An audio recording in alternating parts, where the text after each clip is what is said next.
예, 2절 한번 봅시다. 결정과 경정. 우리 이거 다 배웠던 거죠. 결정은 아무것도 없는 상태에서 그 과세관청이 최초로 결정을 하는 걸 말하는 거고, 경정이라는 거는 기존에 우리가 뭐 신고가 됐던 거에 오류가 있어서 다시경, 고칠경, 바로잡는다는 얘기가 되는 거죠.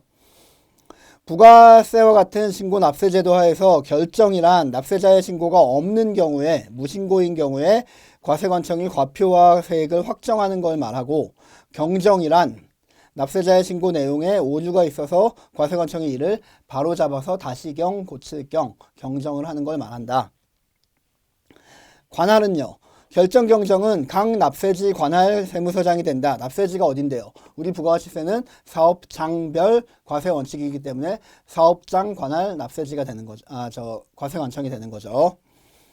그 다음에 경정이나 결정 사유, 여기 약간 오타가 있네요. 경정이 아니라 결정이 되는 거죠. 맨 위에 결정 나오고 동그라미 1, 예정신고 또는 확정신고를 하지 아니한 경우라고 나왔지 않습니까? 경정이라고 나오고, 경정이 아니라 결정이죠.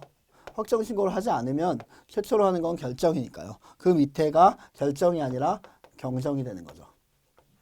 예, 그 표 지금 찾으셨죠? 경정의 옆에 1 있고, 그 다음에 결정에 뭐 이렇게 쭉 있는데, 이게 결정이 아니라 경정이라고요. 이 두 개가 바뀌었다고요. 1, 2, 3, 뭐 A, B, C 뭐 이렇게 쭉 나오는 거. 예. 결정과 경정이 지금 바뀌었으니까 그 지우고 다시 써주시기 바라겠고요.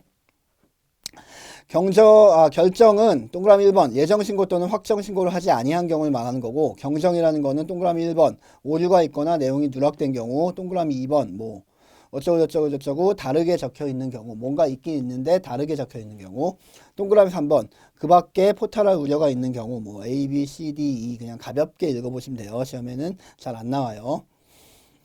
결정이나 경정의 방법은 우리 국기법에서 다 배운 걸 활용하면 이거 굳이 이 부분을 열심히 읽지 않더라도 시험 문제 나오게 되더라도 다 맞출 수 있습니다.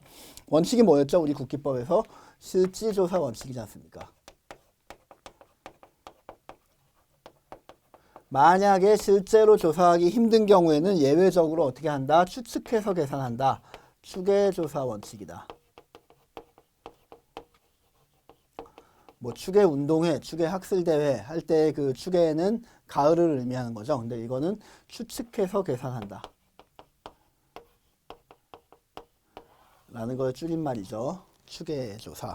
예. 예외는 뭐 어쩔 수 없이 이렇게 하는 거고, 뭐 그 추계조사의 구체적인 방법은 역시 실무 나가서 하시면 되는 거고, 지금 우리 수업 목적으로는 뭐 크게 중요하진 않습니다. 뭐 동업자 권형법이라든가 아니면 그 산업 동향을 그 시계열 분석을 통해서 산업 동향을 파악을 한다든가 뭐 여러 가지 방법이 있습니다.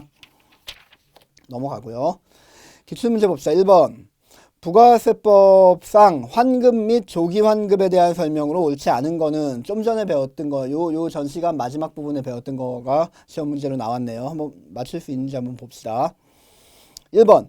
납세지 관할 세무서장은 각 과세기간별로 과세기간에 대한 환급세액을 확정신고한 사업자에게 확정신고 기한이 지난 후 며칠 내 30일 내에 대통령령으로 정하는 바에 따라 환급하여야 된다. 맞습니다. 30일이 포인트였네요.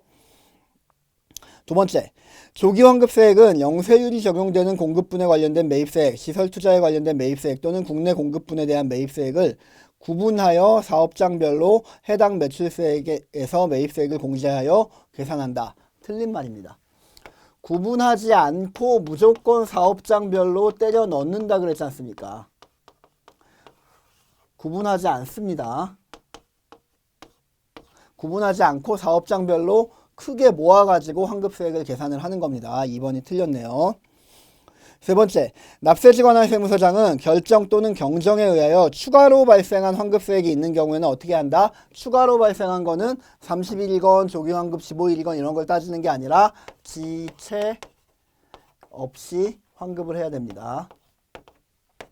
Right now. 당장이라 그러지 않습니까? 맞는 말이네요. 네 번째, 조기환급 신고할 때 이미 신고한 과표와 납부한 납부세액 또는 환급받은 환급세액은 예정신고 및 확정신고 대상에서 제외를 하며 맞고요. 조기환급 신고를 할 때 매출 매입차별 세금계산서 합계표를 제출한 경우에는 예정신고 또는 확정신고와 함께 매출 매입차별 세금계산서 합계표를 제출한 것으로 본다. 이건 뭐 열심히 읽지는 않았지만 이런 것들을 다 제출해야 된다. 뭐 대충 읽으라 그랬죠. 딱 보니까 그냥 대충 맞는 말인 것 같습니다. 맞는 말입니다. 그리고 실제로도 2번을 답으로 고르시면 되겠네요.